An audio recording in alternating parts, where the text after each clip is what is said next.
It's like trying to win a car race. Should be a good one. And as you're driving, saying, hey, make it run better. You could have a posse of waifus. Starting off kind of strangely. Slaying the land. Welcome to the show. This is insanity. Taking a critical look at the gaming news of the week. This info is pretty shocking. Somebody's got to give an answer to this. This is Augmented Reality. You are watching my favorite channel. I've not heard of them. The Triple S League. Enjoy, guys.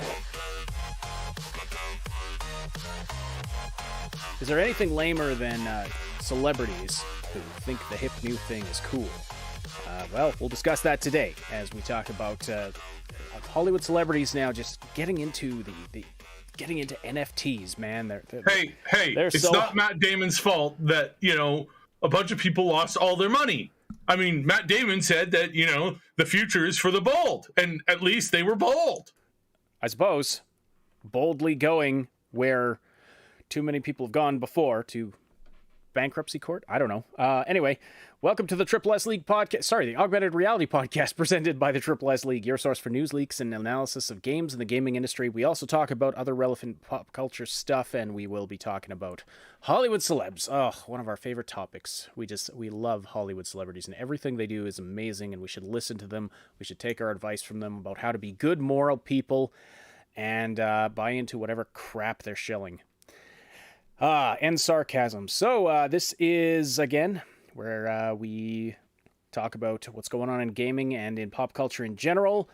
Coming at you live on YouTube and archived almost anywhere you can find podcasts. My name is Ash, and I'm here with Subsidian and Moontag as always. Today it's going to be a little different. We're going to be mostly reviewing games today. We're going to be talking about Dying Light 2 and Lost Ark, two games that have very recently come out. And also we'll be talking about again NFTs, but we'll try to do it in a more lighthearted sense than we have in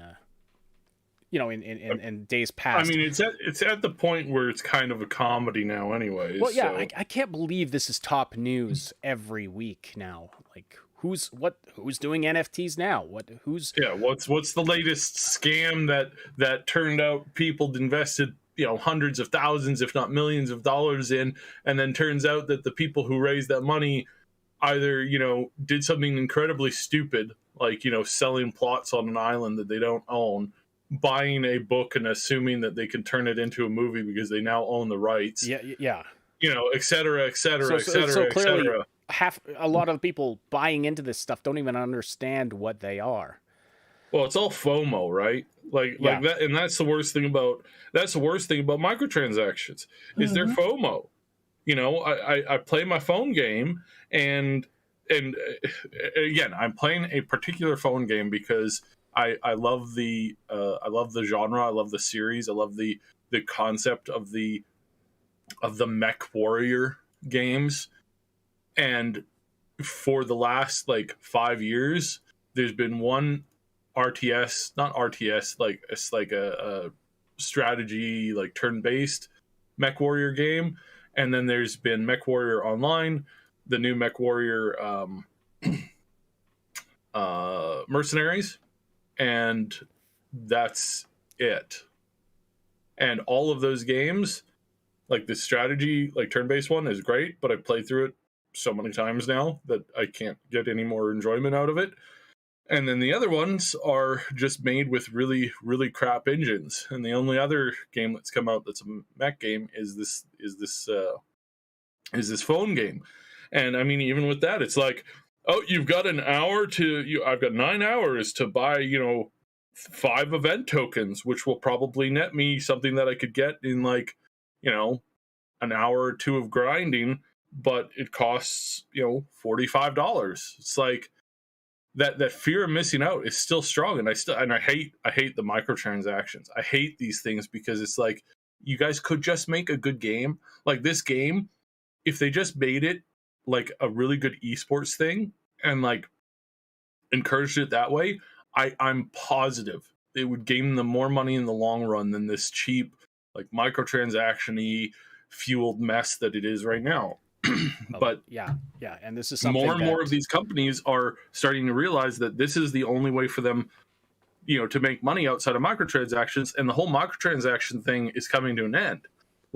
Again, it's not we have politicians like banking on this, but more and more politicians are taking note. And when they get rid of the latest, devil that they can blame for all their woes, they're going to target the next one. And I think the next one's probably going to, like, microtransactions is on that list somewhere, right? It's somewhere on a top 5 list of like boogeyman to blame ASAP as soon as the current boogeyman fails to, or is done or whatever, right?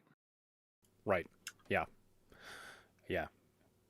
Well, this, again, yes, it seems to be the next thing that the gaming industry is trying to do to squeeze money out of us, aside from making games, which is, what isn't that what they're supposed to be doing? I mean, can't you just make a game and let us buy it? Yeah, like, or even, you want that recurring income, make a great online game with a subscription fee. Like, why can't we just go back to that model?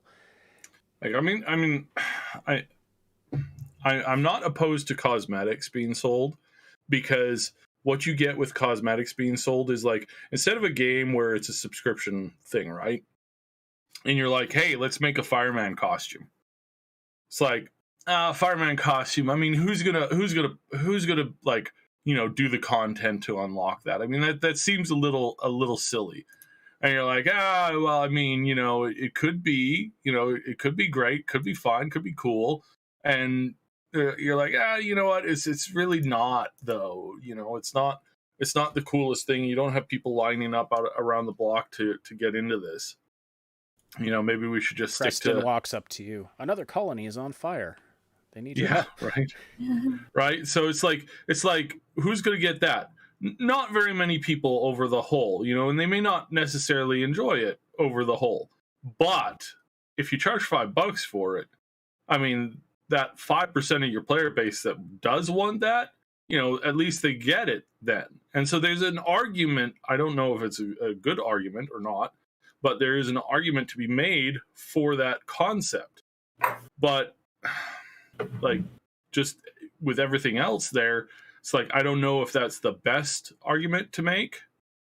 I don't know if that's the best goal to, like, aim for. So I don't know. Honestly, it's one of those things where it's like, yeah, but you look at, okay, let's look at a game like Among Us. Quality game, people really enjoyed playing it. It's free. Okay, the PC version's not free, but you can play. It wasn't that much. It was like $5 or something.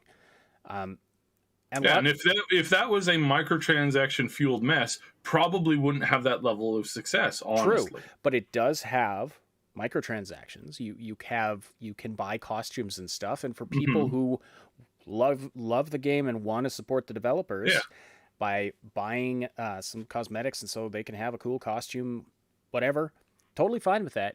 It's not trying to manipulate you into it. It's not predatory. It's not the FOMO. It's basically not pay to play. Yeah, that's what I hate the most. Yeah. It's not play to play. It's not pay to win. You don't get like an extra chance. You don't get an extra bonus if to win the game if you pay money. It's just, hey, I've got a funny hat. I've got a funny hat and a pet that follows me around, and everyone's having fun, right? It's a good time. Anyway. So yeah, we'll discuss NFTs a little bit later in the show. We're going to do our game talk first, and I just want to say welcome to everyone who is live in the live chat. Please do slam that like button if you haven't yet, and of course check out our Discord community. You can find the link in the description below. It's a great place you can hang out, interact with other listeners, be part of the discussion. We've got the Triple S League YouTube channel, which is different from this channel. This is Triple S Podcasts. Almost said something different there. This is Triple S Podcast. We've got the Triple S League channel, where you can find game reviews and game guides, comedy stuff, and a variety of content. Got a Patreon where you can, unlock some unique artwork from our own Moontag and a few other goodies. That's not, I mean, I'll admit it's not a lot there, but we want to give something back to those who are supporting us financially to say thank you. So anyway, all of that out of the way, let's get into it. And yes, hello Wiggly Type, hello to the Big GN, and hello to Sentinel Cheese, all the fine folks from our community listening in live. All right. So Dying Light 2. Let's talk about Dying Light 2. By the way, for those of you who are in our Discord community and are wondering why I haven't joined you for multiplayer on Dying Light 2 yet, sorry about that. I am loving the game, and I would love to get in there and play with you guys. I think some of the guys are playing right now, Cosme and Polly's. If someone could let them know that it's not because I don't want to join them, but just things have... I just got too much crap going on. And so I'm scattered. I'm all over the place. I can't focus on a co-op game. But anyway, yes, squish the like button. Thank you, Game Notes. Anyway, let's talk about Dying Light 2. So this is a game that has had a bit of a rocky development process. And that's an understatement. Yeah, that's an understatement. It's had an incredibly rocky development process. There was a point a couple of years ago where we were wondering if this game was dead in the water and wouldn't ever see the light of day. No pun intended there, but yeah, so just, it's fraught with problems. We're not going to go through all the details, but somehow through all of that, and they had, the Chris Avallone controversy was part of all of this. He was on as a staff writer, and then he wasn't because of the whole controversy with him, which, and now he's countersuing the people who made the allegations against him, stuff like that. So it was a mess. Plus, of course, COVID slowed things down, made things really difficult. And yet, somehow, they produced something really, really good. And, the reviews are reflecting that. My opinion reflects that. And of course, I'll be honest about what I like and what I don't. Fun, right? Lots of people having fun, and this kind of relates to our previous topic. Or kind of our long-winded intro, I guess. It's a fun game that people are having fun with and playing and having fun. Isn't that what gaming... that is a concept, I right? know, like, just fun. No in-game stores, no things popping up saying, hey, you can boost your XP for the next 30 minutes by doing this or spending this money here. It's just a game. It's just a game, man. It's just a game. That's fun. Unbelievable. So, So what a concept. So I guess just briefly, Saib, how did Techland go from a mess of a development process to producing something that seems to be quite a quality product? I think. Well, they just buckled down and worked on it, right? They weren't out talking about how great they are or how, they're reinventing the wheel again because, it really needs that 15th iteration. Not that there isn't something better than the wheel out there, but if you don't have a clear vision on that as a primary concept, then you're going to run into difficulty implementing that. I think there's a sci-fi wheel out there that probably does a better job at being a wheel than the wheels that we currently have. But again, I don't think you're going to invent that in a carpenter shop, right? Well, and again, not saying that certain devs are carpenters and not actual, rocket ship designers. I'm all over with the metaphors, but basically what I'm trying to get at is you have to know your limits and you have to know what is a healthy limit versus what is an unhealthy conceptual idea that you think is going to be, is going to change the world. It's like there's a point in which it gets, that gets extremely unhealthy. Just this concept of I can do no wrong, I'm better than everybody, blah blah blah blah blah. That kind of thing. It's very unhealthy when developers do it. It's unhealthy when fans do it as well. And there's a lot of fans out there who, they're like, oh, this game is going to cure cancer. It's going to be great. It's going to do this. It's going to do that. It's going to be everything that I've ever wanted in a video game ever. And it's but is it though? I mean, is it really? And that's the difficulty when you're looking at that. That's the problem with either believing yourself or pumping up somebody else, is that if it is going to be the best thing, greatest thing ever, then why you have to support it, you have to push it, etc., etc. So right. I think here all they did to give them success where another company so close to them was that they just buckled down and focused on it. Now, sure, there's some minor issues. There's some minor issues with some audio recording. They clearly didn't have the biggest budget for that, but that's all like second and third rate characters. As far as what I was hearing, well, again, a bunch of our community were playing this in our Discord, and I could hear that some of the acting wasn't like 100%. It was like 80, 75%, but those weren't primary characters. Those were third rate characters you meet once or twice, or some background dialogue that you don't really like. It's from the random mob that comes screaming out at you from the tower or what. And again, it's not a 25%. It's not a terrible. It's just not perfect as far as like that goes.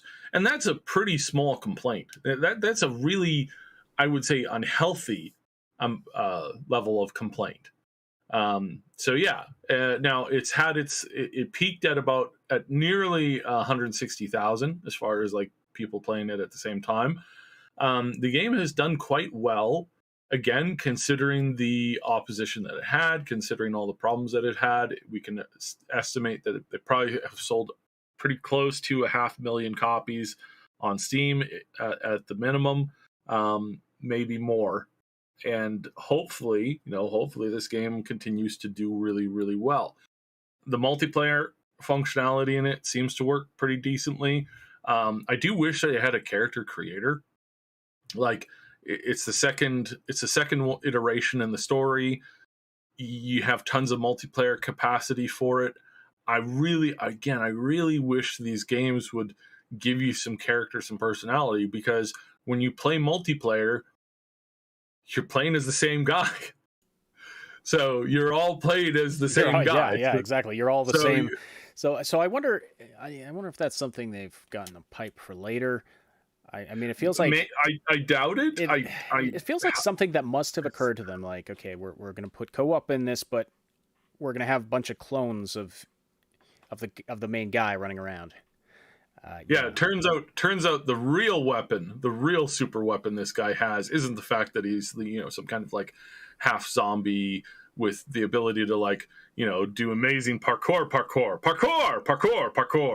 but turns out he can bilocate himself. That's a pretty powerful ability. Indeed. So yeah, it's things like that make me kind of shake my head and laugh a little bit. It's honestly kind of funny.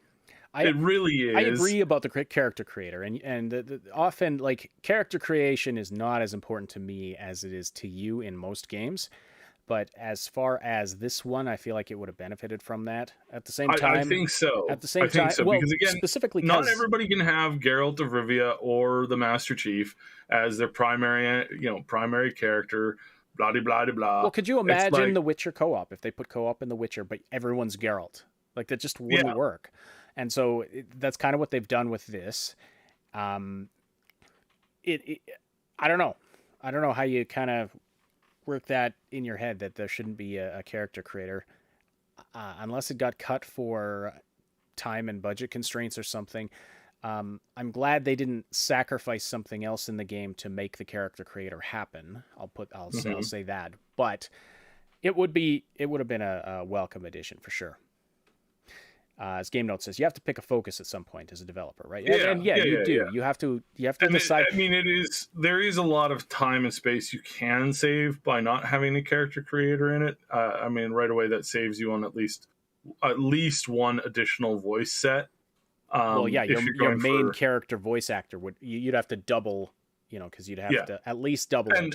It's not. I mean, but at the same time, it's not as hard as some people think it is. It really isn't. Like some people are like, finding two good voice actors, that's nearly impossible. But you have to what find. do you expect? You have to find them. You have to pay them. You have to process all that audio.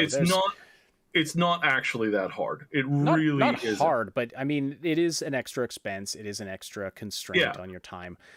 And so I'm not saying that they had to, or that they were cheap by not doing it. I'm just saying it's not as expensive as other things are. There are entire concepts that are scrapped routinely, almost on a daily basis, that have cost the company more money in scrapping those those conceptual ideas of creating some kind of a system or a gameplay system or a gameplay arc or some kind of graphical technology.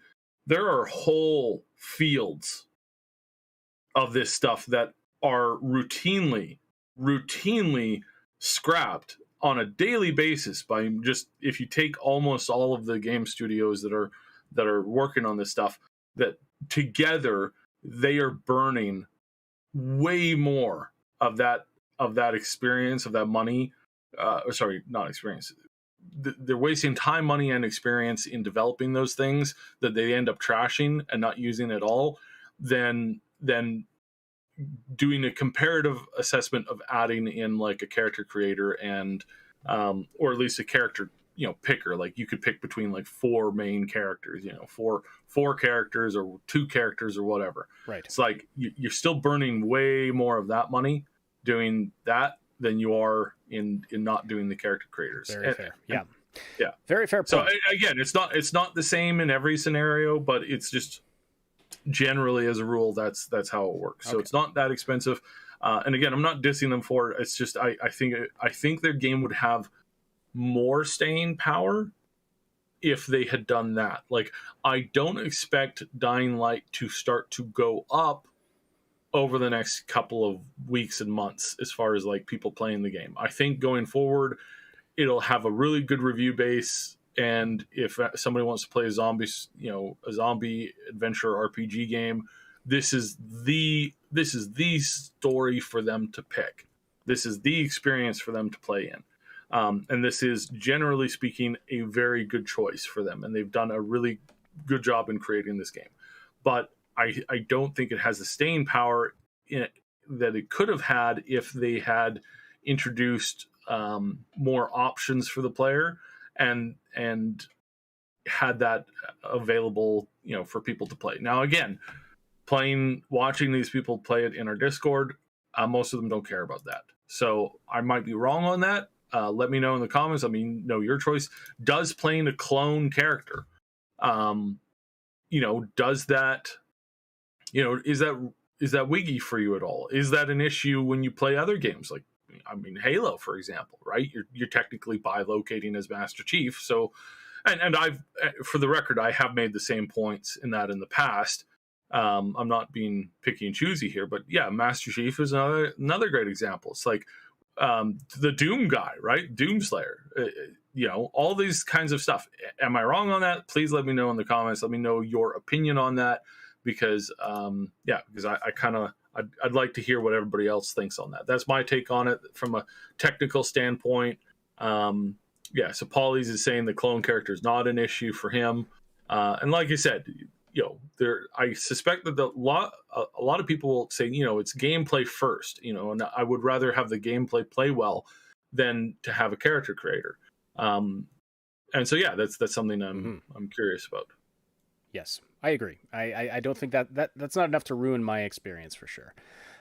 So to get into a bit of the nitty gritty of what I liked and didn't like about this game, Notional asked, by the way, if you have any specific questions that you'd like me to answer, or other folks in the chat to answer, drop those in the live chat right now. Notional asks, is it fun to dropkick zombies off the roof in Dying Light 2? The answer is unequivocally yes. Like, as far as yeses go, that is the most yes answer that I think I've ever answered on this podcast. It is a ton of fun to drop kick zombies off the roof in Dying Light 2. Actually, the combat and parkour are really fun, really satisfying overall. It started off a little slow, and so at first I wasn't sure. I was like, is this going to be all that good? But as you begin to accumulate points, level up, add skills, pick the skills that you're going to use, you start to speed up, you have more stamina, you have, it got really good really fast. And I'm 20 plus hours in, and I'm nowhere near, I'm not even halfway through skill trees. I'm not halfway through discovering everything on the map. There's so much here, and I'm just discovering new things still 20 hours into the game. And it's gonna, it's gonna depend on how you play. I've split my time about 50-50 between story quests and side quests and just general exploration, encounters, things like that. But what I'm finding, the progression is slow, which I actually like. It's solid and it's satisfying. Like, you feel like you're really earning every point and every bit of XP that you get. So I really like that. I also really like, even though it's really frustrated me at a few points, the game does not hold your hand. If you try to do something that's beyond your level, the world just kicks your ass with no apologies and sends you home. And I really like that too. Trying to climb a windmill that, I didn't have the stamina for, and I fell off it about 5 times. I was like, what's going on here? I look at the map. Oh, this is a level 4. Okay, I'm a level 1. I guess I'm not going to be doing this for a while. So I actually, while it is frustrating, I like it. I like that, as, that it's immersive to not have the game constantly be, bringing up pop-ups saying, your level is not high enough for this. So I really appreciate that aspect of the game. But yes, the parkour is really fun. The skills that you can unlock in the parkour are just... And because you're unlocking them one at a time, and it's like, oh, you get to try this out now. It's like you get really good at doing certain things, and then you get another thing you can do, and then you get another thing you can do. I really like how the progression feels in this game. Same with combat. I just unlocked the drop kick. No, I'm not playing the game on easy mode. Arturo. The only reason I'm not playing it on hard mode, on the hardest mode, is because I have to make progress in order to get guides done. But no, it's not on easy. I'm on the medium, whatever the medium is. But anyway, so where was I? Oh yeah, combat. So I just unlocked the drop kick, and the combination of, the combat parkour stuff is really good as well. Like how you can not just stagger an enemy by a well-timed block, you can then vault over them and kick another enemy, drop kick another guy off the roof, leap up onto something, and then do like a parkour kick. There's a lot of kicking, but there's a lot of other a lot of other moves too. The weapon modding system. Weapons are 100% disposable. There's no weapon you're going to grab that you're using through the entire gameplay, because they wear out and break eventually. And so you kind of got to pick which weapons you're going to hang on to. You got to have some spares. I like the modding system. I'm finding that it's really hard to upgrade things. And I wonder if I'm just not doing enough grindy stuff. But so I don't know. I might have bumped up the amount of, or bumped down the amount of rare resources it takes to upgrade your craftables just slightly. But other than that, I really like the balance. So the open world is it's very seamless. It's very immersive. And I'm really liking the quests. The quests and activities are pretty interesting. So not too much repetitiveness aside from the encounters. The encounters are, kind of RNG or like procedurally. They're these like mini quests you encounter on the map, where it's like, oh, somebody's being attacked, go save them, or oh, there's bandits, kill these 3 guys, and then you get some loot. Really quick little quests that are pretty repetitive. But other than that, like, a lot of it is really, really immersive. Not a lot of, fetch questy kind of go here, kill everything, get the MacGuffin. So, yeah, definitely appreciating that. There's a lot of creativity that goes into these quests, and even like the parkour challenges. There's parkour challenges everywhere where you have to run around, these various rooftops and buildings and things and hit all these checkpoints. But they even, they dress those up in and they're all, it's a series of challenges. So yeah, they're all kind of the same, but you run a different course for each one. But it's not, some of them are just a sign that you encounter that's like, hey, do this parkour challenge. But there's other ones that are like, you got to deliver this water to people in a certain amount of time, or you got to, deliver these things. So they've even they put the extra effort in to dress some of those up in interesting ways. So I definitely do like that. Some of my favorites are things like the military convoys, like there's a crashed military convoy. There's resources inside this one truck if you can get to it and lockpick it, but there's like zombies everywhere around it. How are you going to get to it? Can you lure them away? Are you going to fight them all? There's like 20 of them.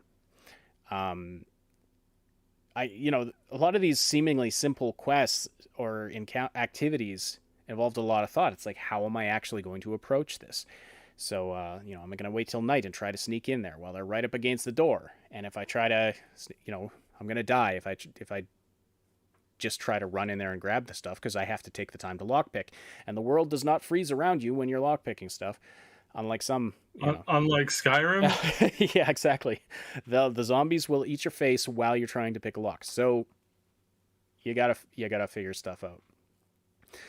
Yeah, lots of variety. I like the electrical stations. I like the. There was a quest with a dog that This is one of them. Probably I'm not gonna go into spoilers, but this dog and a couple of kids are missing, and it's like, okay, we think they're over there. Anyway, I happen to be in the area, and suddenly I hear this dog barking. And then I remembered, I was like, oh yeah, that side quest, it's the middle of the day, and it's like, there's these kids in this dark zone. I just realized. And the dark zones during the day are full of, they're full of enemies. They're full of zombies because they stay out of the sunlight. And it was just a really memorable moment that I actually remembered that I even had this quest and was triggered to do it by hearing a dog barking and being like, I gotta go check this out, even though it's the middle of it. And I could have just, gone and slept somewhere till nighttime, till it was safer. But just in terms of actual immersion and role playing, I was like, well, I got to do this now. I got to rescue these kids. So very cool moments. The day-night cycle also, as I just mentioned, it impacts the game heavily. Like, the world is very different at night than it is during the day. So those are all things that I liked. Just looking through some of the chat comments here. So Notional says, when I played the first Dying Light, I was not missing a character creator. Dying Light was great for mechanics more so than the story character. I agree. That's more what the game is about. And so it doesn't suffer. It's not like, oh, yeah, no, I don't think bad it's because it doesn't. No, I don't think it's bad because of it. Like I said, Master Chief and how many other games do the exact same thing. Would it have been nice? Yes, it would have been. But again, it's not like the game. It's my question in that regard is like, is the sticking power, of it? Mm-hmm. Would it be better if you had the ability to customize your character a little bit more? That's the question I'm asking. I'm not saying it's a bad game because of that, because again, there's a lot of games that don't have character creators, and I'm just wondering, in the age of multiplayer, is that more of an important thing when it comes to multiplayer capacity? That's the question. I'm not saying it's a bad game. No, I know for sure. And I'm just asking. It doesn't come across that way. Enough. Will it have the sticking power? I mean, I guess that comes down to I think what they're planning to deliver. Apparently, they have a 5-year plan for this game. All right. Well, in that case, if they have a 5-year plan with it, I might say that a character creator is probably in that mix somewhere. Like, that'd be very, because again, it's like you could do that, but how much is that really going to work when you're doing the same thing, for that long? I mean, again, Witcher and other games could prove me wrong on that, but even the latest Witcher has the ability to play as different characters. So, all right. So Polly says, yes, you can get kicked from the roof yourself. That's true. That's happened to me too. The enemies have the same moves you have, and they're no joke either. Like they have good combat moves. You can get. Polly says, I got kicked down an elevator shaft by an enemy and died. Because you have the human enemies as well as the zombies, and you have to have very different tactics for each kind of enemy if you're engaging in hand-to-hand combat. Because there's no guns. You get a bow and arrow at one point, but there's no guns. And I just want to point out that if Europe had embraced slightly, because it takes place in Europe, right? I think so, although I haven't really thought about it where we actually are. I think it is Europe. I'm just saying, it's like, zombie apocalypse is going to be a lot easier in Europe versus like countryside America where everybody has a shotgun. Just saying, unless zombies learn how to use shotguns. Which, again... Which is a scary proposition. Some of them are smart enough. Like there's your standard, shufflers that are out during the day for some reason. I don't know how the all of the mechanics behind it, but there's these little shufflers that are really stupid, and then there's a lot of smarter ones too. I trolled Polly's and a couple other guys playing in the Discord. On the second day it was out, I came in and I asked them if they found the love scene between the zombie and the human that's an homage to the movie called Warm Bodies that came out on Valentine's Day a couple of years ago. And they were really disgusted until I told them that I made it up. So yeah, if you want to troll somebody, just troll them with that. Nice. It was a pretty funny reaction. They were like, "What? What? Are you kidding? Are you kidding?" And I'm like, "Yes, I'm kidding." Because again, the whole Warm Bodies, like that movie was both equal parts absolutely atrocious and really funny in its baseline concept. But I don't think they pulled it off. But good Lord, yeah, that was a funny troll. I laughed lots. All right, so what did I not like about the game? Did I talk about the open world? Yeah, I did. Open world's really good. Aside from a couple of, like, there are places where you find some of the buildings have been copied and pasted, or some arrangement of things. It's like, okay, I mean, you kind of have to expect that on a game of this scale, but for the most part, yeah, running around is really fun. Thinking like, okay, I got to get over there. What's over the edge of this building as you're running toward it? Like, is there something I'm going to be able to land on, or am I going to have to stop, or like, is there something I can jump to? Lots of fun stuff. What's bad about the game? Well, kind of buggy. There's some small bugs. I got random frame drops, like frame rate drops, significant frame rate drops. After playing for a while, it would drop down to like 10-15 frames per second. Reboot the game, that was fixed. Don't know what was causing it, but it would just seemingly happen randomly. There's a glitch where if I would fall off a building, just before hitting the ground, my character would like freeze in the air for a little while. It almost felt like we'd lost connection to the server, and we were just waiting to register whether or not my character was going to hit the ground and die, which made it a little hard to, because you can get a skill where, you can roll when you hit the ground and it lessens your damage or eliminates your damage because video game logic. But anyway, so weird stuff like that. There are some weird animations. There's a problem with the custom key binding that I hope they fix soon. And a bug where I have quests that I didn't complete are marked as completed in my quest list, but the indicators for them are still on the map because I hadn't actually completed them, and so they're just kind of in limbo. And so anyway, I don't know what's causing that. But overall minor stuff. I'm encountering like maybe 2 or 3 bugs per hour of playing, or 1 to 2 hour play session. And Techland's working on it, so not enough to completely ruin my experience or anything. The only other thing I really didn't like is that some of the voice acting is a disaster, especially in especially when you have some of the child characters. Yeah, that's what I was talking about. And Yeah. I don't know. I wonder if it's just heard, because they weren't. I wonder if it just was not written in English originally. Like it's from a Polish developer, so it was something lost in translation, or do you have people who directing these? High chance of that. Yeah, yes. yeah, people directing these kids whose their first language isn't English. I mean, that might have something to do with it.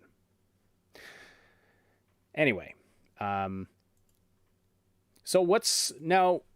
I have some points about things that I consider to be sort of middling or average about the game, and story and characters. Now, I think the story is the thing that's getting the most criticism in terms of what people don't like about this game. But yeah, so sorry, 1 second, Sab, can you take over here for a second? Yeah. So, I mean, that's what I heard from the community for the most part. So the community seemed to be saying that. Ash, you're still a mic, I think. Actually, I'm not sure if you're still a mic. But yeah, no, I think just generally, I think the audio is one of those things where it's really difficult to judge, right? As far as like where, if and where there were mistakes versus not. So yeah, that's one of the things that if you have a bad translator or a bad director who does not speak that primary language, then they're going to make certain mistakes that are going to be like that. And there's some pretty hilarious ones, over the years, like I think there's one in JoJo's Bizarre Adventure where they mispronounce or not mispronounce, just don't pronounce it properly, and instead of it coming out as like, I think it's Earth, it's like, I think it's Earth, and I think they pronounce it as Zaos. And so you have all these like big buff guys running around, and again, this might actually be part of the joke, going, I love the arse, I'm going to save the arse, and I'm going to make sure that I love the arse so much.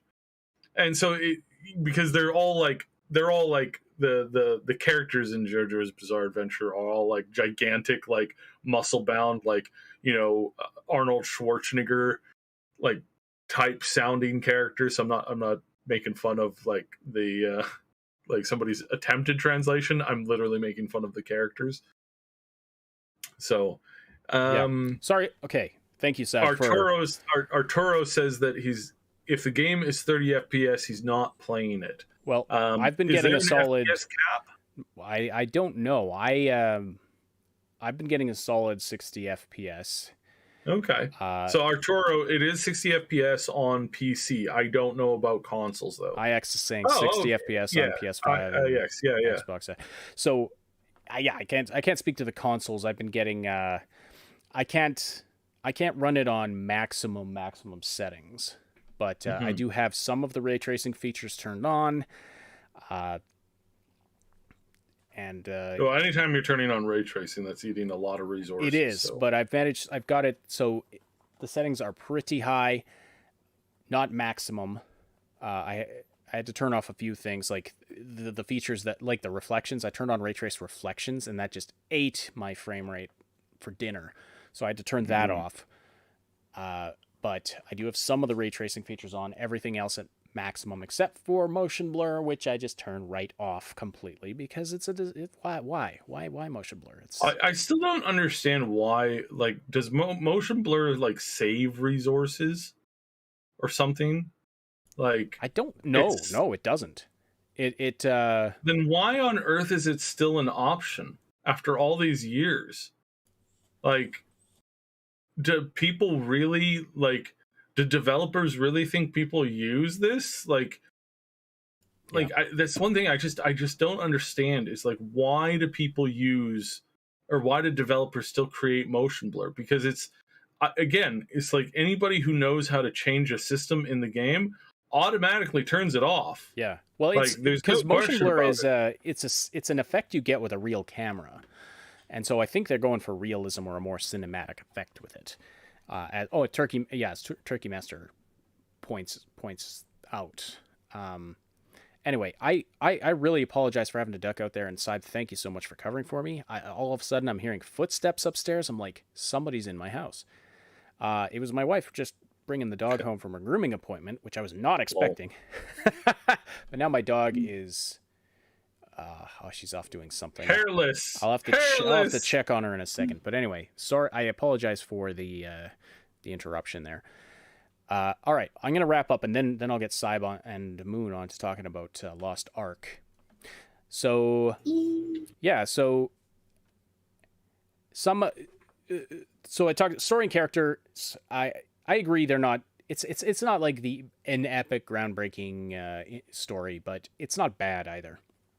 The main character, Aiden, I wish we had more backstory on him and the reason, like what's driving him in this story. You kind of get thrown into it and are introduced to why Aiden's doing things in flashbacks, which is okay. But yeah, I agree with the comments about that, or the people who have said that it's hard to get emotionally invested in Aiden. And some of the other, I actually like a lot of the other characters that you encounter in the city, but anyway, haven't gotten to the end of the story. I do kind of know what happens because I looked ahead, but story's not terrible. I would say it's average. Now, as far as choice and consequence, this is another thing that has disappointed some people, is that we were promised this game where your choices really affect the world. And in some ways they do, and in some ways they don't.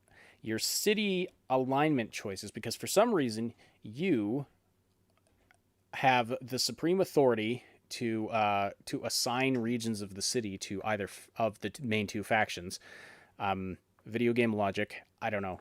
But so... And when he's just got that winning personality. Yeah, exactly. Well, he's the only one with the skills to climb up and get into these places. So you have to go in and activate them, and then you can assign them to one of the factions. And apparently that gives you the right to just decide who's in control. So that your choices as far as city alignment, it affects the world around you significantly. If you give the facilities to the survivors, each facility you give to the survivors, you unlock a survivor perk, which adds like parkour equipment around the city in each area that they control. And then if you give it to the peacekeepers, they install traps in each area of the city that they control. Now you unlock their top level perks. If you give one faction all of the different areas, then you unlock better and better perks for them. You can't give you can't unlock everything on both sides. You have to pick and choose.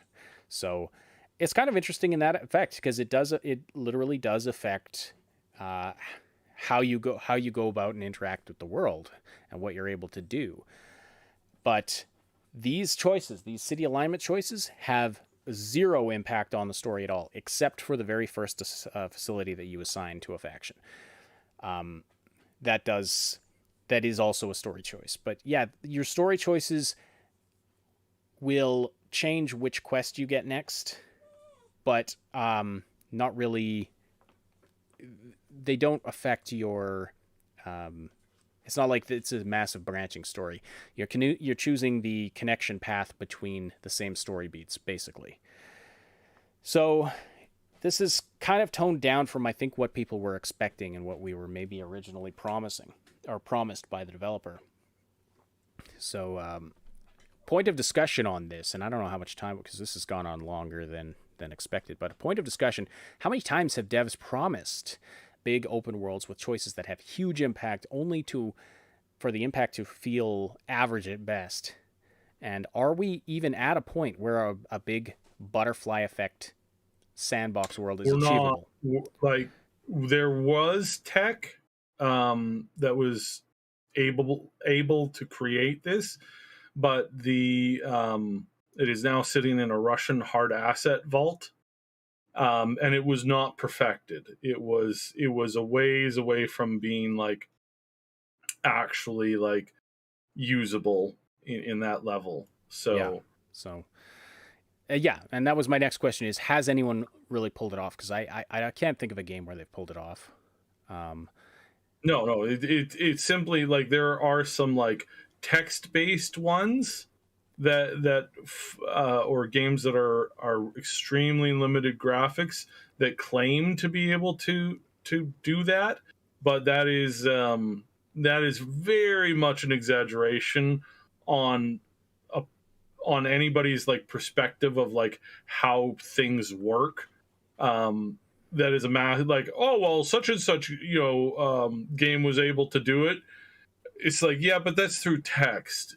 We don't have the technology to do that with an actual living world, like not even in the slightest. Yeah, and I think there's games like Turkey Master points out that Detroit Become Human came closest. But that is room based micro choices.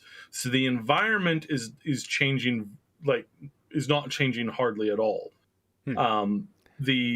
The choices are, so like again, if you're pointing out or you're pointing to just a generalized like choice driven experience, is like text games have been doing this for ages and ages and ages, but it's easy for them to do it and it's very difficult for other gaming concepts to do it, especially like 3D worlds or like anything that has any like ounce of like factions or multiplayer, that stuff like that. It's very difficult to have that like factor into that aspect. So but they do have a system where you make choices that do significantly affect the world, even though it's not this big dynamic system. You do, each area that you give control to a certain faction, it changes that area, and you get like different structures pop up, and then the survivors put in, like I said, these parkour assist things that help you in traversal, and the peacekeepers put in traps and combat things to help you if you're fighting the zombie hordes. So it's enough that I want to do a second playthrough and side with the other faction just to experience the game that way, and also experience the other quests, because then there's points in the story where you make a certain choice and suddenly you've made an enemy of an important character on the other side, and are fighting against them. But if you had sided with them, you'd be fighting against the people you're currently allied with, and so there's enough there that I do want to experience a second playthrough. So IX says, is there any point in doing the big choices? Well, I mean, you have to, and some of the choices affect the ending you get. Again, I don't know how the ending, there are different endings. There's good endings and bad endings. Are they drastically different? No. Like, again, the story follows the same beats for the most part. But I agree with IX saying the choices were mismarketed. Yeah, I agree. And that was, of course, years ago. And I think they realized they had overpromised. I think the mistake is that like a lot of these games are overpromising. I mean, like, what's the best game that's overpromised? Star Citizen. 10 years now. It has now been a decade in development, a decade in full-blown development, and we still can't play the darn game. Wow. Just wow. I mean, wow. Katriox says $400 million in, and they haven't been able to produce a dang thing. Katrox says, loving Dying Light 2, got 25 hours in so far. That's about where I am too, yeah. I like the story, but some characters put me to sleep. Yeah, I can agree with that. Polly says, the story is good for me. I finished it, and I like it. It's not the best story in the world, but it's a solid story, and it did a good enough job to keep me interested. Based on the portion of the story that I've experienced, I can absolutely agree. With that. Game Notes says my biggest gripe is not being crossplay, but as far as game systems, it would be the chemical areas. So you mean your biggest gripe about the chemical? They are annoying. There's these these areas where it's like you can't go here, or there's these it's infected with these chemicals that'll kill you really fast. And yeah, I mean, I don't know if I'm not far enough through yet to know if it's something that you get, like, do you get something that mitigates that later so you can venture to those areas, or is that how they keep you contained to this area? It's probably how they keep you contained in a game world where you have like the ability to go anywhere and do anything. It's like, well, you could technically if you actually had a world that was actually laid out like New York City, and there was actually an area where the big bad guy was, or there were areas, plural, where there was big like objective based things, and you really had a 100% open world, and you had any ability to fly or traverse like outside of buildings, you could literally get from one side of the city to the other side of the city in a matter of like 20-30 minutes. Yeah, because again, it's like the without a natural barrier, you just don't have that ability to, like, you're not held anywhere. Mm-hmm. And that's the and that's a thing that is the main reason why we have water in games. It's one of the main reasons why we have a bunch of other just generalized like stoppers in games, including just stoppers where like they don't even pretend, right? It's just like your character just turns around, oh, I can't go that way, I have to finish saving the city first. I was gonna say, yeah, it's much better to do something like this than to, and it's part of, I mean, it's part of like where does the line end, right? Like if you really create that kind of a world where you're like, okay, we're not going to put up any barriers, you quickly have to create an entire planet, because it's like, why can't I go outside the city? Well, because your mission isn't outside, but I want to go outside the city. Okay, we'll let you go outside the city. Okay, now why can't I go outside the state?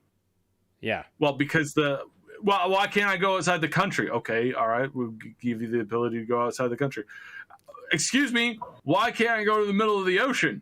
Like, okay, fine, we'll give you the ability to go to the middle of the ocean. I don't know why you want. Hey, why can't I go to space? This is after all, a realistic medieval fantasy game. Why can't I build rockets and go to space?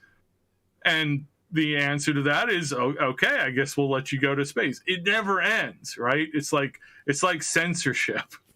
It's in a form it is, right? Because it's preventing you from experiencing, something.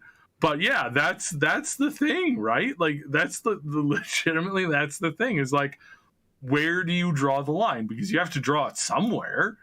And so the reason why you have chemical areas is the same reason why you can't go to space in your medieval game. Yeah. Because there's got to be a line somewhere that makes logical sense, right? Oh yeah. Without when you hit that invisible wall, or that thing that just says you can't go in this direction, that is hugely immersion breaking. I have to say that there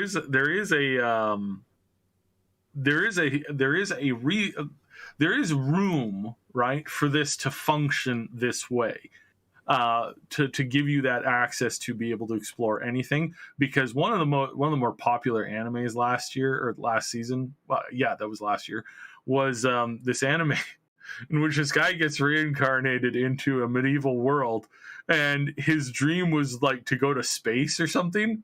And so he instead of like slaying the demon lord and going on merry quests into dungeons, he immediately caused an industrial revolution in the sole purpose of trying to like get to the point where he can build a spaceship and go to space. So yeah, we just can't create worlds that big yet, but eventually that'll be a thing, right? That'll be an option, and that's a very hilarious option when I think about it. Yeah. Because it's like why not? That'll be the day when you have a game that goblins in space, right? That'll be the day when you have a game that where you can not only go anywhere in the world, but you can go to any time period of the world. That'll be a massive. Yeah, we'll all be Doctor Who eventually. Yeah. So okay. final thoughts. I give this a very high rating. If I had to give it a number, I would give it an 8.5 out of 10. I love this game. I'm just having a blast with it. Again, I wasn't sure about it at the beginning. I wasn't sure how much I would get into it, but I'm really, really, again, as I'm progressing through it, improving my character, discovering new things, I'm having a blast with it. Currently sitting at about an 8 to an 8.5 out of 10, and the people in our community who are playing it, and some of whom have finished it, are saying the same thing. So if it's the type of thing you like, then this is a solid entry in this genre. So if you're a fan of this type of genre, definitely check it out.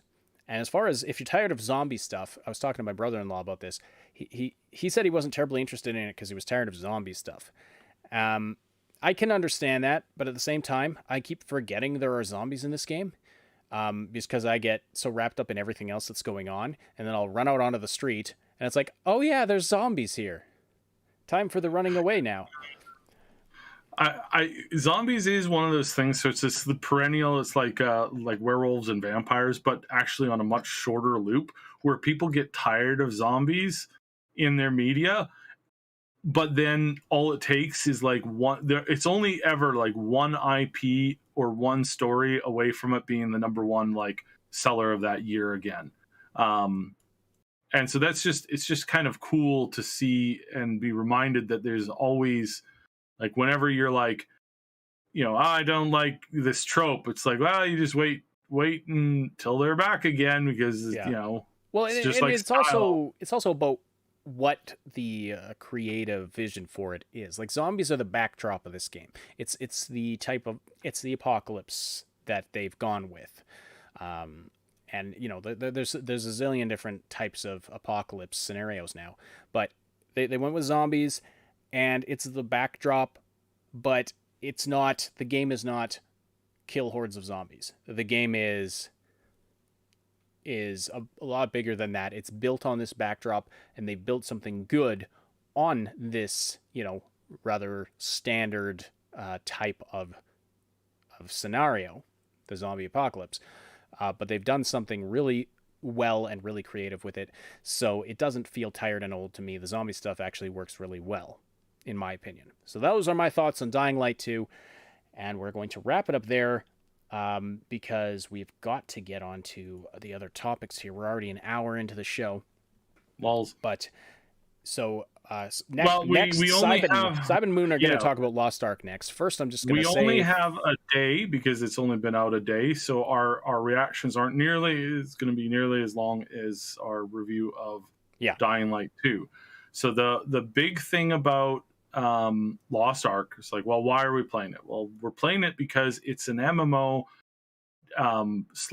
/ Diablo-esque hack and slash that has somehow managed to bork the trend. And the trend is that MMOs come out, they start out with like, X number of players, and then they gradually lose that base down to usually 5 to 10% of that player base at peak release.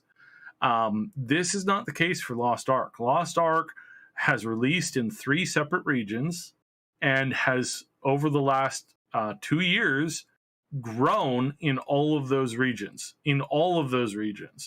Their steady user base, active players every month, continues to go up. Not accounts, active players.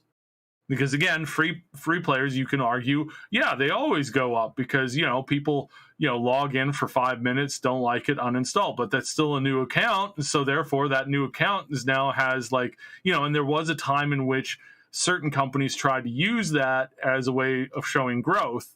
And that was very, very, very illegal, because you don't do that. Like, that's not you can't say, well, we had 20,000 users last month, now we have 40,000 users this month. We've gone up. Well, except for 25,000 of those accounts are bot accounts that were created in the last month and a half. It's like, yeah, right? Like, there's reasons why they can't and don't do that.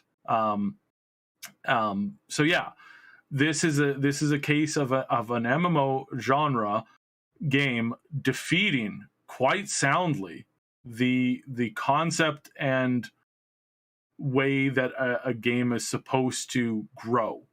It's not supposed to grow like this, as far as like all current metrics go, because nobody knows how to make a good MMO because they're too stupid, or they're too greedy, or they're too busy, harassing the intern, trying to get booty pics or something like that, because they're a bunch of sleazeballs.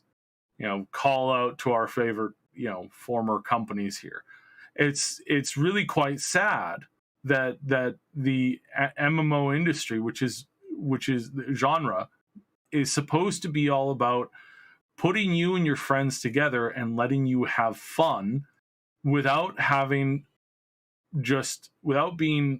dead set on trying to build or to control or to establish some like crazy level of repetition, forced repetitive play that results in you spending more money to not do those forced repetitive plays.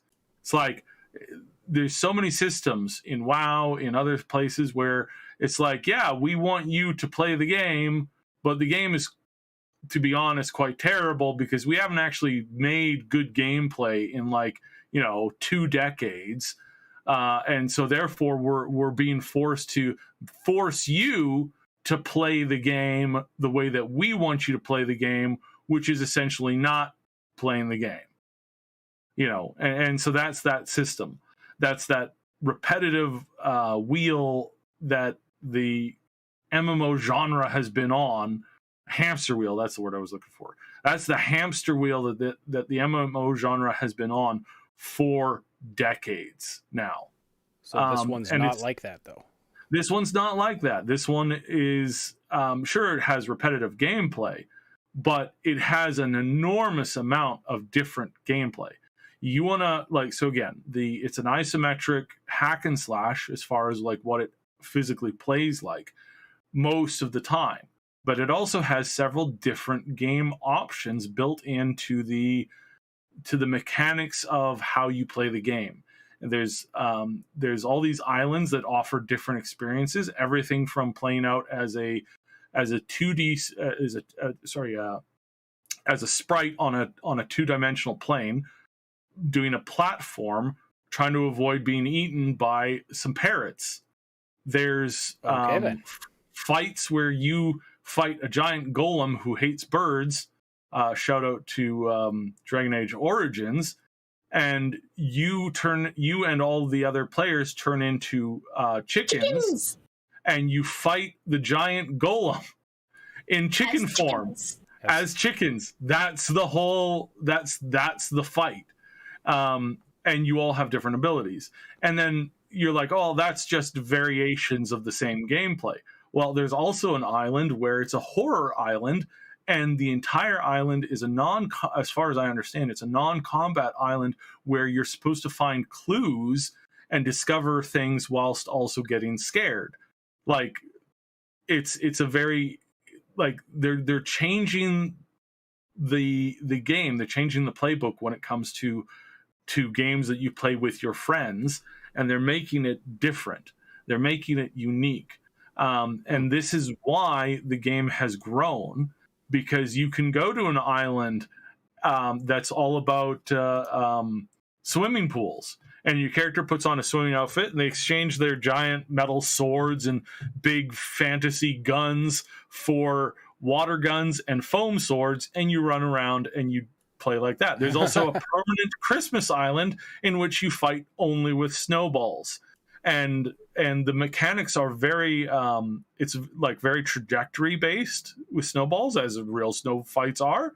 And again, these are permanent things. If you want to go there with your friends and do stuff, you can go there with your friends and do stuff, and you're rewarded for doing that. You're rewarded for having fun with your friends just by doing fun things. Which, again, is a concept that it seems so alien for me to talk about, this concept of doing fun things with your friends, which is the whole reason why this genre was created. most would say. Some would argue that it was to, see who had the biggest e-penis.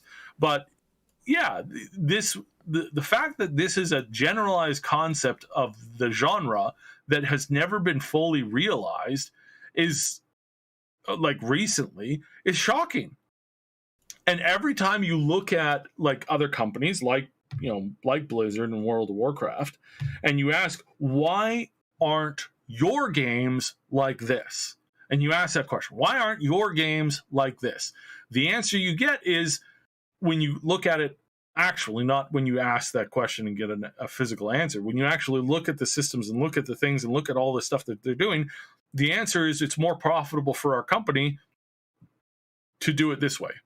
It's more profitable for our company to make you hate playing this game because it makes us more money when you pay to skip our stupid game.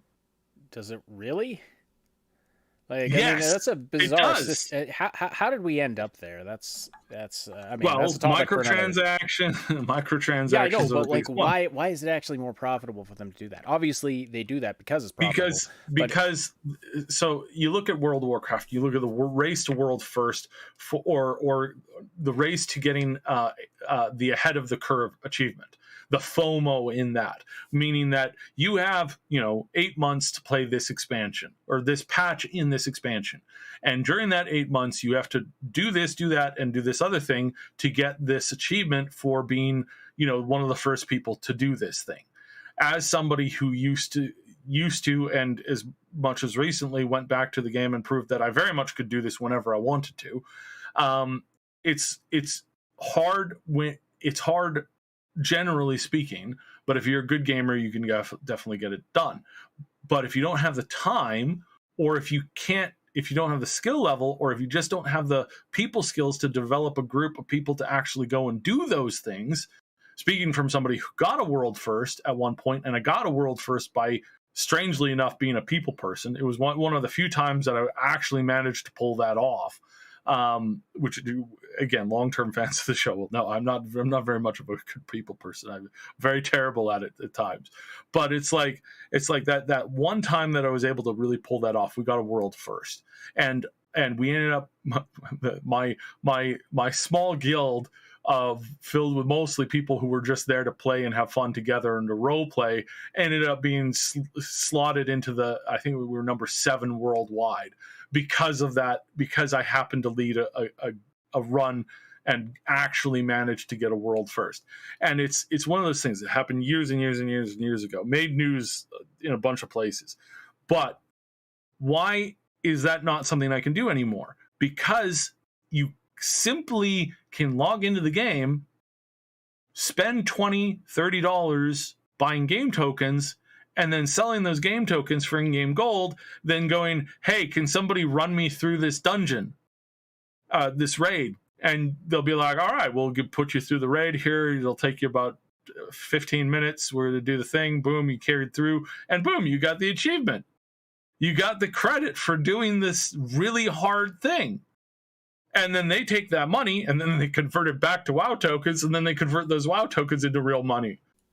And that's why it's more profitable, because every time that happens, Blizzard is making money. Yeah. Because you're buying it for $20, $30, but they're getting it sold back for like $15, $20. And each time that happens, Blizzard is making stacks. And they're just like, money, money, money, money, money, because like you want a rare piece of armor that is no longer available in the game. Well, it is available in the game. It's available on the black market, in which you buy directly from the system, not from other players, from the system. You buy this piece of armor. And this piece of armor costs 9 million gold. That's about $250 worth of tokens. So again, players go, they buy $250 worth of tokens, they sell those $250 worth of tokens, and suddenly they can buy this rare piece of gear. What did they do for it? Did they grind? Did they do some special challenge? Did they get in the top 5% for PvP players? No, they just had $250 to spend on it. And so that's why World of Warcraft and all these other MMOs have designed more and more of their systems to be skipped, to be passed by, because you don't have the time. It's not worth it. It's annoying. It's frustrating. It's too difficult. You can't form a community to do it because you're bad at being, forming a community. And it's just easier to pay the $200. And this game hasn't had that. Hasn't had that yet. No, hasn't had that yet. So. Oh, and hopefully never will. But you're saying so playership is trending upward in all the different markets, and that's really interesting. So.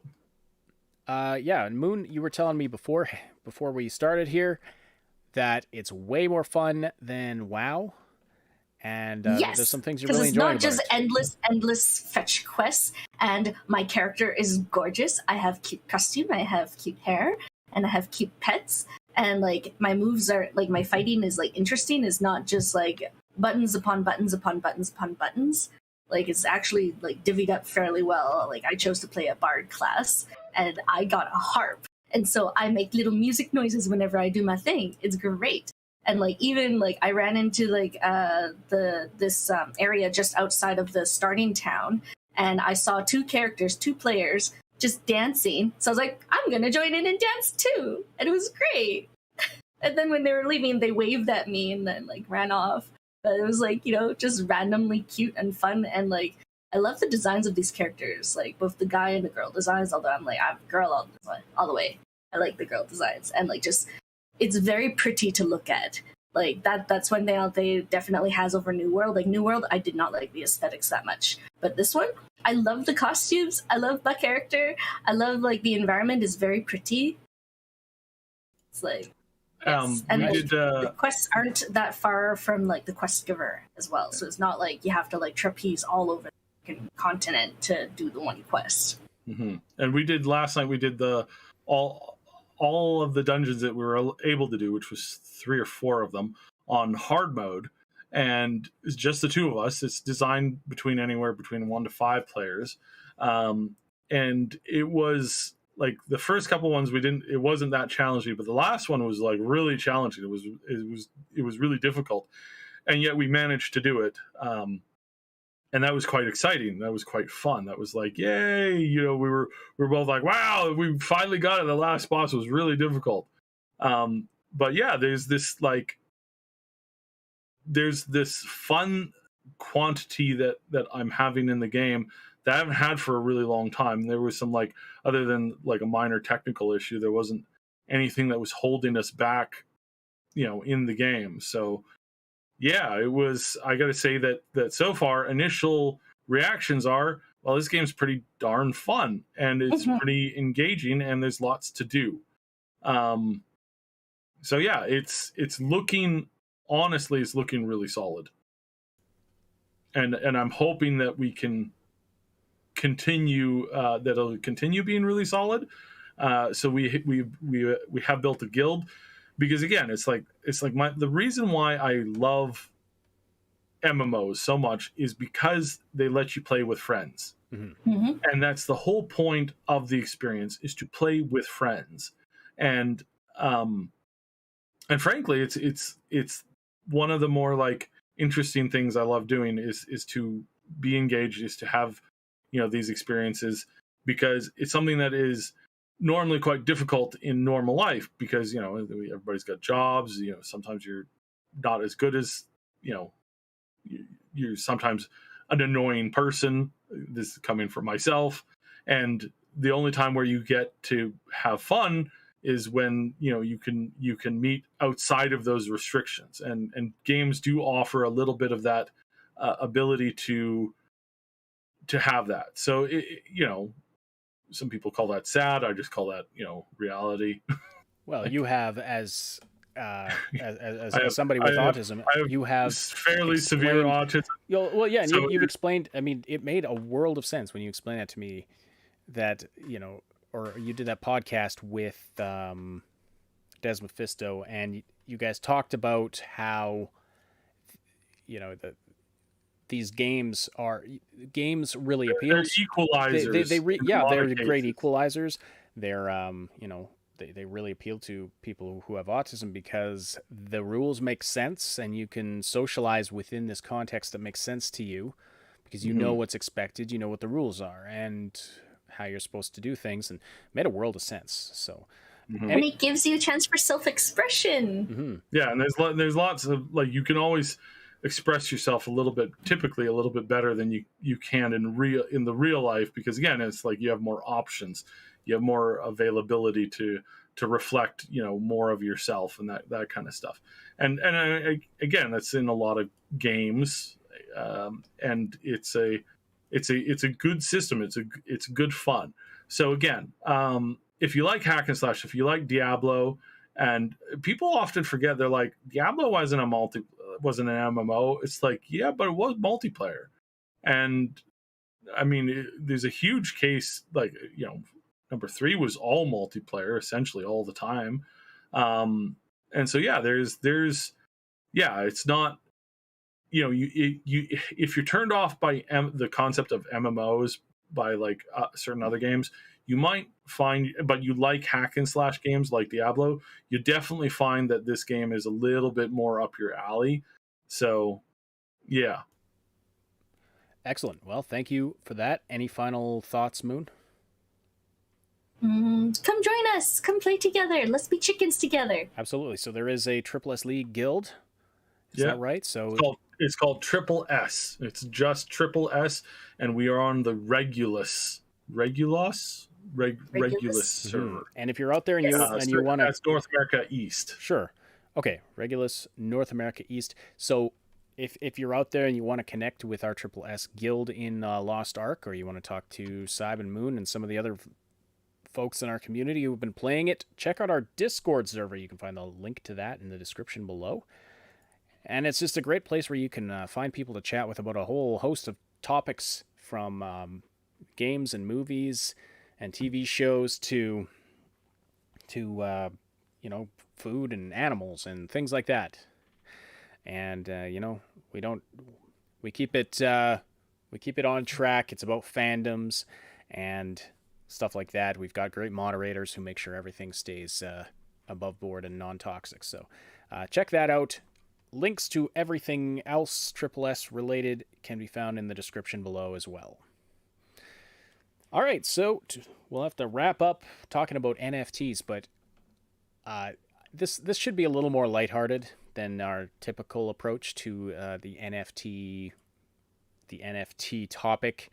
But I mean, is anything lamer than when I said this at the beginning of the show? I guess when Hollywood celebrities decide something is cool, that just it just tells you that it's really not.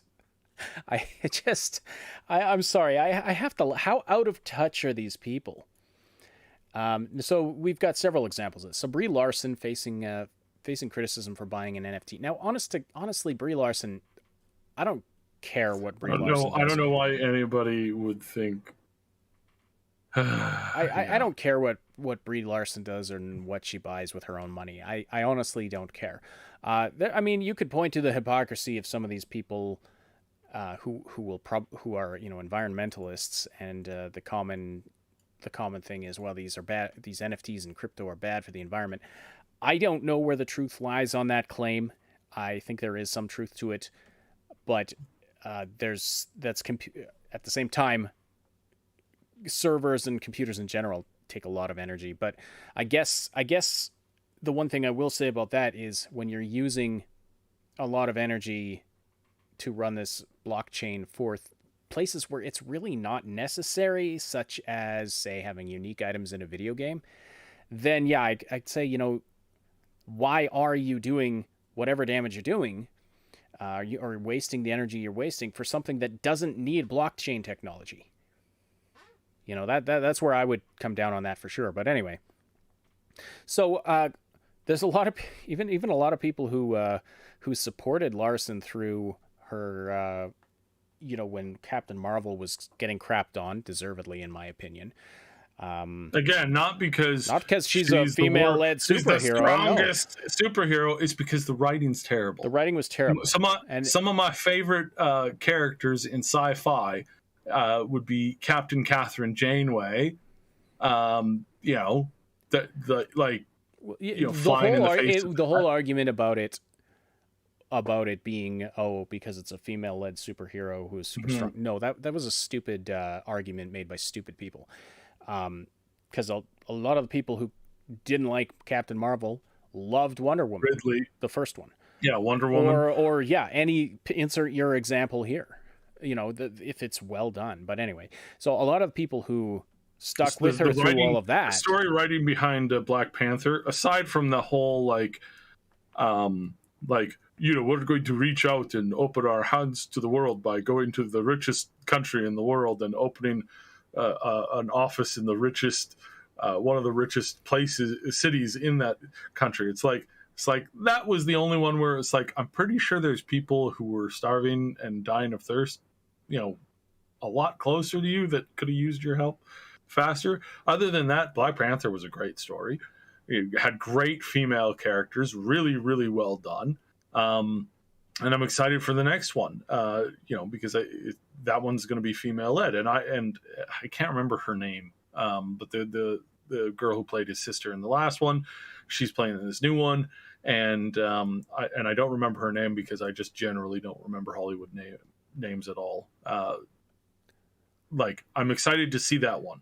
That's probably going to be the first movie I'm going to see in theaters in probably a long time because of all these closures and lockdowns and stuff. But yeah, it's not because of that. It's because you had a bad story that didn't make sense, wasn't well directed, and had personality that was flat as a board. Yeah, she did not portray the character well, in my opinion. Plus, the character that's not itself, a physical joke. That's a literal the writing was flat. She's not flat as a board physically, that's for sure. No. But I dislike Captain Marvel, and Brie Larson aside, I didn't like Captain Marvel the character for the same reasons that I can't really get into Superman.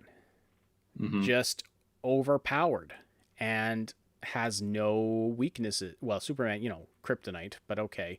You can only do so many stories about Superman getting weakened by kryptonite. I'm much more into, but yeah, like Wonder Woman, loved Wonder Woman. And most of the people that were crapping the villains in DC are way more interesting than the superheroes are. On average, the villains in DC are phenomenally better. I think the heroes obviously or overall have a more interesting story in Marvel. Yeah. But in DC, the villains are where the good stories are at. The villains are fascinating. They're cool, and you can tell it because you have a guy who's basically, a demigod who can't be stopped by anything other than kryptonite, which somehow manages to make it into every episode. Batman. I really like Batman. Not necessarily every Batman movie or always how he's portrayed, but Batman. I find Batman way more interesting than Superman. Yeah, he's the most interesting superhero. He has no superpowers. He uses, he has to really struggle, and he's got weaknesses. And not financially, but he's just a more interesting character. Anyway, we're not here to talk about that. We could talk comic book heroes another time. But anyway, the point was, a lot of people who stuck with her through the whole controversy about how terrible Captain Marvel was, or by some people's opinion, some people actually like it and whatever. A lot of those people are turning their back on her. That's how divisive this NFTs are. NFTs are. Somebody tweeted, I've defended you every day since the backlash for Captain Marvel, and then you pull this. So there you go. In recent months, many celebrities like Eminem, Justin Bieber, Snoop Dogg, Steph Curry, Paris Hilton, Lindsay Lohan, and Grimes, among others, have invested in NFTs. Well, they can afford to. But this is what I find really interesting about the Brie Larson thing. This from Matt Binder on Twitter. I don't know anything about this guy, but he put this out. Gwyneth Paltrow, Reese Witherspoon, Eva Longoria, and Brie Larson all pumping the same NFT project today. 3 out of 4 of these celebs just happened to tweet about it within 45 minutes of each other. Interesting. That's somebody had him. There's something being cooked up here. It's just really, it's really interesting that like the timing is very conspicuous there. Then we had Jimmy Fallon on his show with Paris Hilton. And they're talking about their NFT investments in these ape pictures. And it was the most awkward minute and a half of television I think I've seen in a long time. It was super, super cringe. And you could tell they're trying to get people excited about the fact that they bought these stupid ape pictures, which I don't understand these things. They look like... There's a lot of people just screenshotting them. Well, it's ridiculous. There's that, but all of the apes, it's like a Mr. Potato Head. They just swap out the different parts. And, like, they swap out the glasses for a different pair of glasses. Otherwise, right. You know, they change the color. Otherwise, it's the same ape. It's not like it's some artist drawing each one of these. So this was epic peak cringe in terms of these they thought that this would connect with people. They thought people would think this was interesting and engaging. It just shows how out of touch these people are. But more in the gaming space now. Team 17, the indie game publisher and developer, canceled their NFT plans after one day of massive backlash, and they were like, nope, we're out. They backpedaled really fast. This is the team behind the Worms project. They had announced the MetaWorms NFT project, and a day after deciding to do that, a day after announcing that, they've backpedaled and they say, we have listened to our Teamsters. Sorry, whenever I hear Teamsters now, I just watched that Al Pacino, the Scorsese movie on Netflix that was about that Teamsters guy. Never mind. Development pattern. They've listened to people and backpedaled on it. So some of the responses that they got, I'm not going to be able to. Oh yeah, so they say, no, these are some developers that Team 17 works with. Ghost Town Games said, "Hey there.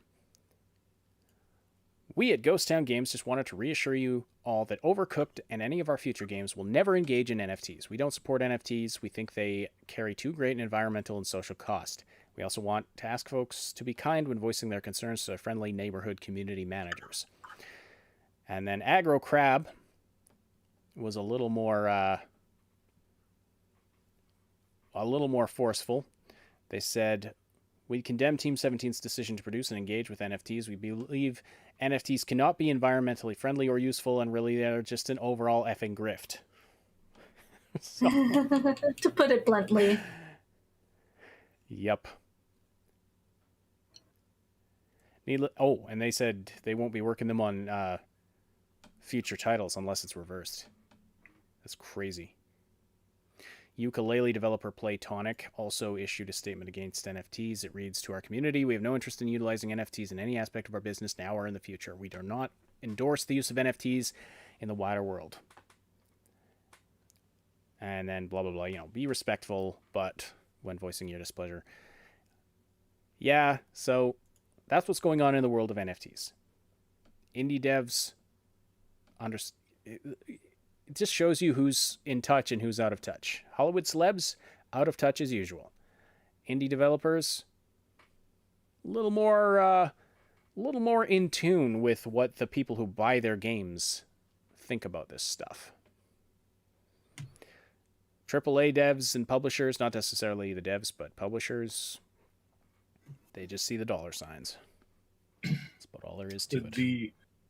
There's been devs that have been throwing back, saying, we don't accept this. We don't want this to happen. No, we don't want this. And they have been pushing back against this considerably in their own studios. And I think this is probably like a good thing. So it's a very good thing that they're fighting back against this already. All right, and that about wraps it up for our show today. So thank you so much, everybody, for joining us. Thank you for sticking with us through the entire show. Please slam that like button if you haven't yet. Check out the Discord server. Check out the Patreon and the merch store, and all of the stuff can be found in the description below. And please join the community. You'll find some great people to chat with about whatever you're interested in. And, of course, subscribe so you can catch the next episode. Also, we have Maximum News with Max Darrett and Obsidian on this channel once a week as well. So you get your double dose of gaming news. That's the Augmented Reality Podcast and Maximum News right here on Triple S Podcasts. So that's 2 episodes per week of solid news content relating to gaming and pop culture. And of course, on the main channel, you'll find game guides, reviews, comedy stuff, and a lot more. Special thank you to our Patreon supporters whose names you have seen appearing on top of the screen throughout the podcast. Also, our channel members on the main channel, that kind of a thing. Really appreciate you folks. And thank you for engaging in the live chat today. If you're watching after the fact, leave your comments below. We want you to be part of the discussion as well, so leave your comments down there. This has been a presentation of the Triple S League. My name is Ash. On behalf of Cybe and Mootag, thank you all so much for listening, and we'll talk to you again very soon.